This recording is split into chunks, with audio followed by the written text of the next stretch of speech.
If there are no autofill hours in the next inspection, such as this 100-hour inspection, or if the hours are wrong, do the following. Delete the future 100-hour inspection using the red trash can icon. Click the blue pencil icon to edit the last inspection event, but don't make any changes unless actual dates and times are missing. Just save. A new maintenance event will be auto-generated and you will get a pop-up screen for the next event target date. Enter the target date and save. Now the target hours for the 100-hour show up on the list and the forecast event appears on the calendars.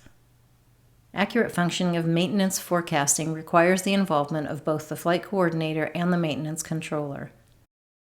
Done correctly, you will find that FlightSpan Ops is a powerful tool for coordinating the maintenance and flight schedules of your fleet.